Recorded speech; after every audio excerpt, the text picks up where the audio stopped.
অনেকটা রাস্তা পেরিয়ে এখন আছি আমি লাটাগুড়ি ফরেস্টের ভেতর।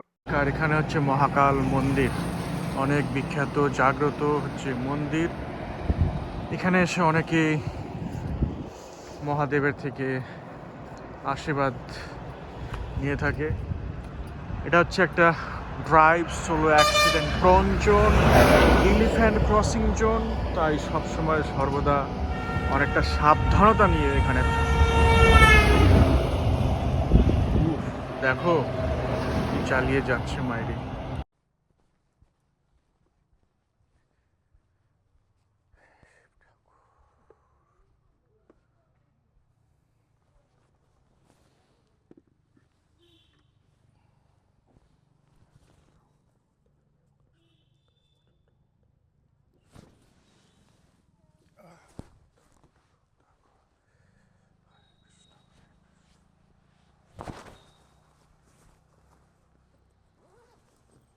আমার গন্তব্য হচ্ছে এখন চালসা।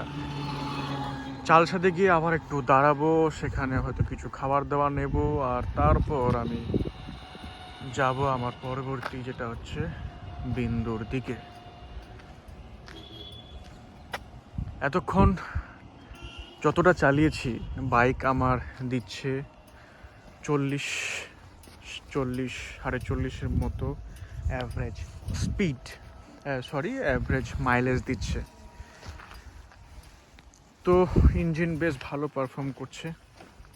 দেখো একটা বাদর লাফাচ্ছে, দেখতে পাচ্ছ? আর এখানে কিন্তু নেটওয়ার্ক, মোবাইলের নেটওয়ার্ক পাবে না। আমার তো এয়ারটেল চলছে, এখানে নেটওয়ার্ক তুমি পাবে না, না পাওয়াই ভালো। তবেই তুমি প্রকৃতির আনন্দ উপভোগ তুমি করতে পারবে, এই প্রকৃতির মাঝে তুমি হারিয়ে যাবে। এবার সামনে দেখা হবে। এই স্টিকারিংটা কেমন লাগছে একটু আমাকে জানাবে অবশ্যই। Freedom is not given, it is taken.